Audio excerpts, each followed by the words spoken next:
Et si je vous disais que le traumatisme n'existait pas et qu'il n'était en fait qu'une excuse qu'on se donne quand on n'a pas le courage d'aller de l'avant? Oula! Et plus encore, que la psychologie telle qu'elle est souvent pratiquée n'est qu'une vaste arnaque qui ne résout aucun problème et que, pire encore, elle les aggrave. Oula! Oula! Oula! Oula! En faisant des événements du passé une obsession sur laquelle on ne peut pas agir. Et qu'au fond, la psychologie, ça ne sert souvent qu'à se conforter dans son rôle de victime. C'est quoi ça? Bref, si je vous disais tout ça, vous diriez quoi?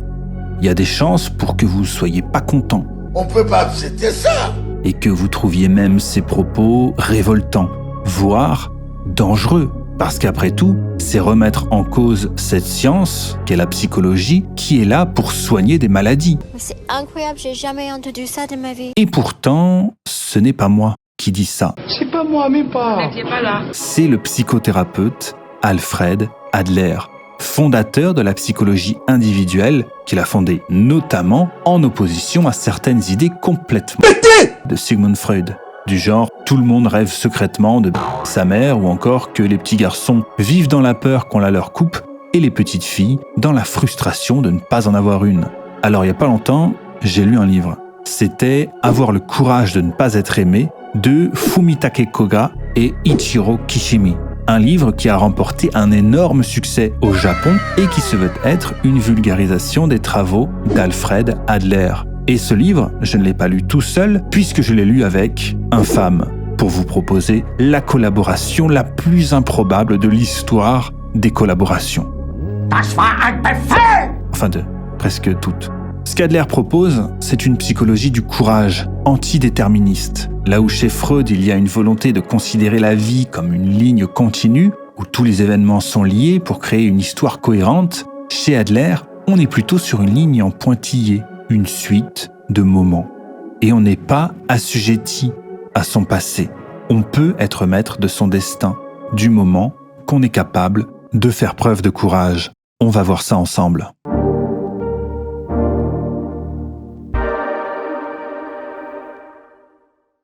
Tout le livre se déroule à la manière d'un dialogue de Platon entre un philosophe et un jeune homme qui cherche à se confronter à ses idées. Le philosophe se revendique de la pensée d'Adler. Et pour lui, philosophie et psychologie sont liées. Et l'une des premières choses que va expliquer le philosophe, c'est que la psychologie adlérienne se nomme la psychologie individuelle. Et il y a de nombreuses raisons à ça. Mais l'une d'entre elles, c'est qu'au fond, on ne vit pas tous dans le même monde, parce qu'il y a autant de monde que d'individus. Ainsi, la question n'est pas de savoir comment est le monde, mais comment tu es toi. L'idée, ce n'est donc pas d'agir sur le monde, mais d'agir sur sa vision du monde. Ou pour reprendre un des exemples du livre, si tu penses que le monde est trop sombre, tu peux simplement enlever tes lunettes de soleil. Ainsi, les problèmes des gens ne sont pas innés, mais ils viendraient uniquement de leur vision du monde. Et cette vision du monde, on l'a choisie. Et non seulement on l'a choisie, mais en plus, on peut la modifier. Et le philosophe va dire quelque chose qui va beaucoup choquer le jeune homme. Le mal de vivre est quelque chose que l'on choisit. Et ça le dérange beaucoup. Et peut-être que vous aussi, ça vous dérange beaucoup d'entendre ça. Alors pour comprendre ce qu'il veut dire, on va prendre l'exemple de l'ami du jeune homme, un hikikomori, c'est-à-dire un jeune japonais qui se coupe totalement du monde en refusant de sortir de chez lui. Et l'explication du jeune homme pour expliquer l'état de son ami, c'est qu'il a eu une enfance difficile, trop de pression à l'école, des parents trop exigeants, etc. Mais pour le philosophe, adepte de la philosophie adlérienne, c'est faux. Après tout, beaucoup de gens ont eu une enfance difficile et ils ne sont pas cloîtrés chez eux. Et cette manière de justifier les mauvaises actions par le passé difficile, elle est très répandue. Alors, ici, on a l'idée que la cause, c'est le fait que ses parents aient été trop durs avec lui. Et que l'effet, c'est donc qu'il ne sort plus de chez lui. Mais le philosophe refuse catégoriquement cette explication. Pour lui, penser ça, c'est ni plus ni moins que du déterminisme. Selon cette vision des choses, notre présent et notre futur seraient décidés par des éléments du passé qui sont donc inaltérables. Je vous apprendrai rien si je vous disais qu'on ne peut pas changer le passé. En psychologie adlérienne, on ne pense pas en termes de cause du passé, mais plutôt de finalité du présent. En clair, si vous êtes ce que vous êtes aujourd'hui, ce n'est pas à cause des traumatismes de l'enfance, mais à cause des buts que vous vous êtes fixés. Et c'est principalement en ça que la psychologie adlérienne se différencie de l'approche freudienne, par exemple. L'approche freudienne est une approche étiologique, c'est-à-dire qu'elle étudie les causes d'un phénomène. L'approche d'Adler est téléologique, ça veut dire qu'elle va s'intéresser à la finalité plutôt qu'à la cause d'un phénomène. Et là, vous allez comprendre en quoi l'approche d'Adler est très différente de ce qu'on a l'habitude d'entendre. L'explication qu'on donne en général dans un cas comme celui du hikikomori, c'est que son passé a créé des traumatismes qui ont sapé sa confiance en lui et depuis, il ne veut plus sortir. La psychologie individuelle, elle, propose un autre angle pour comprendre le problème. Il ne veut pas sortir, alors il crée un état d'anxiété. Son but premier, c'est de ne pas sortir. Il crée donc ces symptômes afin d'atteindre son but. Si le hikikomori est enfermé chez lui, c'est qu'il n'a pas confiance en lui. Et plutôt que de travailler sur ce point, de fournir les efforts nécessaires, il va se réfugier dans l'excuse confortable du traumatisme de l'enfance. Et c'est là que ça va devenir vraiment intéressant. En psychologie adlérienne, on nie l'existence du traumatisme de manière catégorique. Et là, deux choix s'offrent à vous. Soit vous trouvez ça super, vous voilà libéré de vos traumatismes, soit vous êtes révolté. On manque de respect à votre souffrance et ça ne vous va pas du tout parce que c'est précisément votre souffrance qui fait toute votre individualité. Pour Freud, l'incapacité à trouver le bonheur est due au traumatisme. Mais dans la psychologie freudienne, on ne s'intéresse qu'aux causes. C'est comme si vous alliez chez le médecin parce que vous avez de la fièvre et que le médecin vous disait « vous avez attrapé froid ». Ça fera 20 €. Oui, merci, mais c'est pas ça qui va me guérir. En fait, le traumatisme non seulement n'explique pas l'état du hikikomori, mais en plus, ça lui sert d'excuse pour continuer sa vie sans rien changer. Or, pour Adler, on ne peut pas être blessé par une expérience. On se sert de nos expériences pour atteindre nos buts.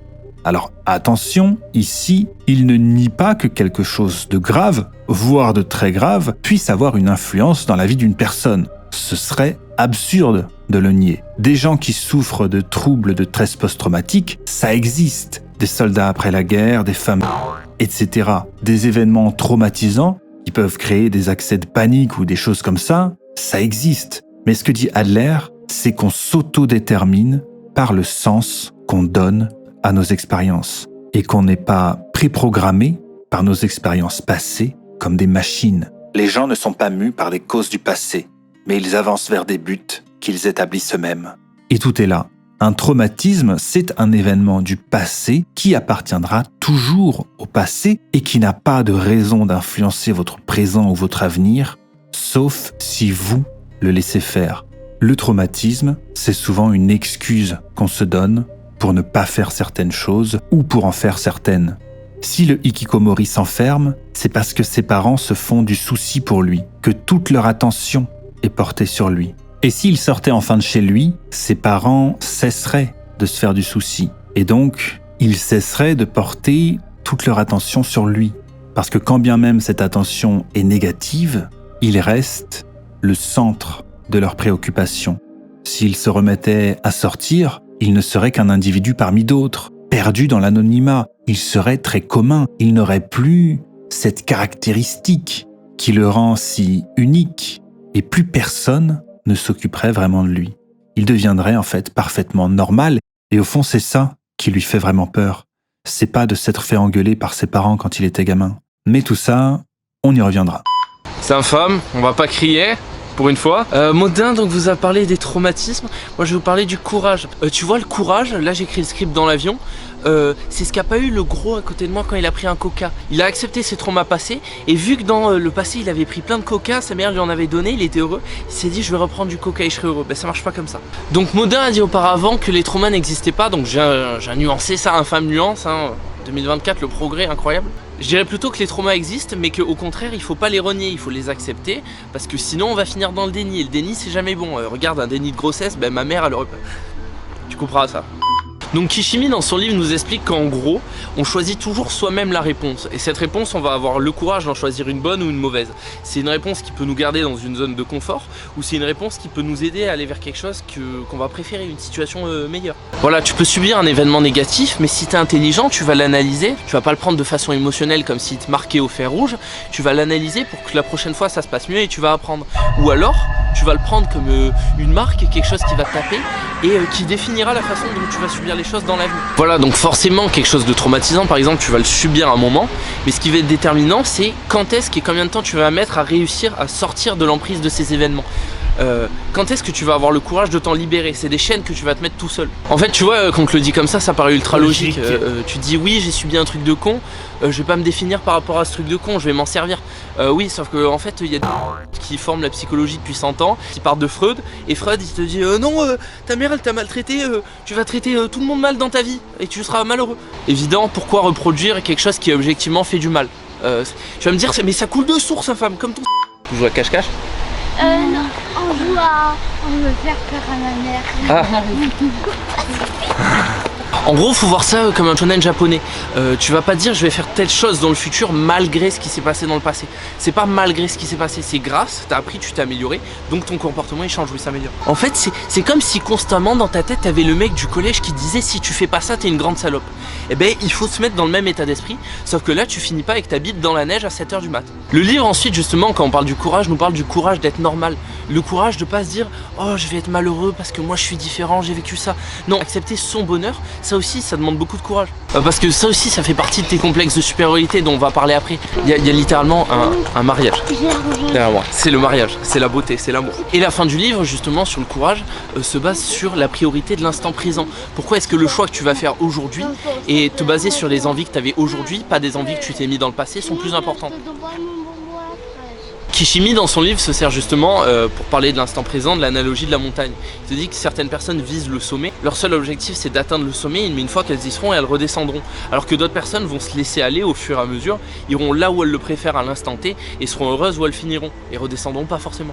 Ici tu vas aller là où tu souhaites l'être à l'instant T. Combien de personnes finissent leurs études malheureux en réorientation, en position pourquoi j'ai fait ça pendant 3 ans, pourquoi t'as perdu ton temps? En gros on dit que celui qui est heureux c'est celui qui vit le jour présent comme il le souhaite. Sans tomber dans un nihilisme d'alcoolique qui je suis malheureux, comment devenir heureux, boire de l'alcool? Peut-être pas, je suis pas sûr que ça soit le plus intelligent. Voilà, ton hédonisme, carpe diem, Tinder, je vais me faire sauter, je vais devenir une... Calme-toi. Ça vaut aussi pour les mecs. Je rappelle que tout ça, ça a été écrit par un japonais. Hein, imagine la réputation du hipster qui se tape quand il dit ça au Japon, le mec. Vous avez certainement déjà entendu parler du sentiment d'infériorité.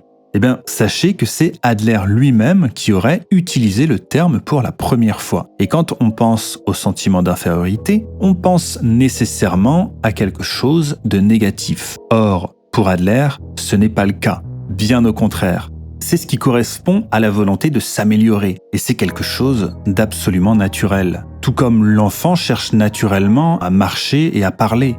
Ou bien un bon artiste ou un bon cuisinier, par exemple, ne seront jamais satisfaits d'eux-mêmes et ils auront toujours l'envie de s'améliorer. C'est ça qu'Adler appelle la poursuite de la supériorité. On n'est jamais satisfait de sa situation, on cherche toujours à faire mieux et c'est une bonne chose. C'est un excellent moteur. Les problèmes commencent quand on arrête la poursuite de la supériorité. Comme ceux qui disent qu'ils vont écrire un livre, par exemple, et ils n'écrivent jamais parce qu'écrire, c'est déjà un effort considérable. Mais surtout, soumettre son travail à la critique ou au public, c'est prendre le risque de se faire défoncer. C'est de la merde. C'est de la merde. C'est de la merde. Alors, ils préfèrent vivre avec l'idée consolante qu'ils ont certainement beaucoup de talent, mais qu'ils n'ont pas le temps à cause de leur travail ou de ci ou de ça. Et ils n'écrivent jamais, parce qu'ils ont peur d'être reniés. Ils ont peur par anticipation de la souffrance et pourtant essayer, échouer et se prendre des critiques. En pleine face. C'est ça qui les rapprocherait de leur but, qui les grandirait, qui leur ferait gagner en expérience. Mais en vérité, ce dont ils ont peur, ces aspirants écrivains, c'est que leurs rêves soient brisés. Parce que ce qui les intéresse le plus, leur but réel, c'est de les conserver à l'état de rêve, ces projets. Ça leur permet de se persuader qu'ils ont du talent, mais qu'ils ne peuvent pas l'exprimer parce que le monde est injuste. Et ça, c'est ce qu'on appelle, en psychologie adlérienne, le mensonge vital. Alors bien sûr, je parle d'un écrivain ici, mais vous pouvez adapter ça à n'importe quelle situation. C'est quand on rejette la faute sur les autres. Quand on dit que si on est dans la situation dans laquelle on se trouve, c'est parce qu'il y a trop d'obstacles, de déterminisme, de traumatisme, etc. C'est quand on refuse la poursuite de la supériorité et qu'on se trouve des milliers d'excuses. C'est quand on arrête d'utiliser notre sentiment d'infériorité à notre avantage. Parce qu'il faut différencier sentiment d'infériorité et complexe d'infériorité. Le complexe d'infériorité, c'est quand le sentiment d'infériorité est mal utilisé. Quand, au lieu de se dire « bon, je ne suis pas assez bon, je vais m'améliorer », on se dit plutôt « je ne suis pas assez bon, je vais abandonner ». En psychologie adlérienne, on parle aussi de la poursuite de la supériorité facile. En clair, c'est quand les gens commencent à avoir des comportements problématiques. Boire, jouer de l'argent, se droguer, s'isoler socialement, etc. En fait, certaines personnes veulent tout faire pour éviter d'être des gens normaux et devenir des êtres particuliers. C'est leur seul objectif. Ce sont des gens qui font de leur faiblesse des trophées. C'est celui qui dirait « Tu n'as pas idée de ce que c'est que de vivre avec mon handicap. Petite taille, petite... moche, célibataire, issu d'une famille pauvre, racisée, etc. » En mettant sa souffrance ou sa faiblesse en avant, ils tentent de se démarquer des autres. Et donc, ils ont besoin de malheur. Ils en deviennent même dépendants parce que ça marche. Aujourd'hui, la faiblesse est paradoxalement ce qu'il y a de plus puissant. Le philosophe nous pose d'ailleurs la question « Qui est la personne la plus forte ?»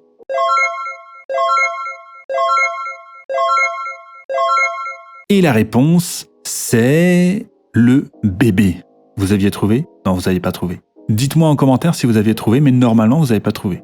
Si vous avez trouvé, c'est fantastique. La personne la plus forte, c'est le bébé, parce qu'il ne peut pas être dominé. Il règne sur les adultes grâce à sa faiblesse. Et beaucoup, comme le bébé, tentent leur poursuite de la supériorité grâce à leur faiblesse. Et ça, c'est ce qu'Adler appelle la supériorité facile. C'est quand la poursuite de la supériorité utilise la faiblesse ou la souffrance comme un outil. Et pour remédier à ça, Adler préconise d'avoir le courage d'être normal, de ne plus ressentir le besoin d'être particulier. Oser être normal, c'est se libérer du jugement des autres. Et à une époque d'ultra-individualisme comme la nôtre, c'est assez difficile à avaler. Et pourtant, c'est la plus grande des libérations qui soit. Parce que si on se juge soi-même comme un être particulier, c'est précisément parce qu'on se compare aux autres. Arrêter de chercher à être particulier, c'est en fait se libérer du jugement des autres. Et c'est donc, paradoxalement, le meilleur des moyens de devenir unique.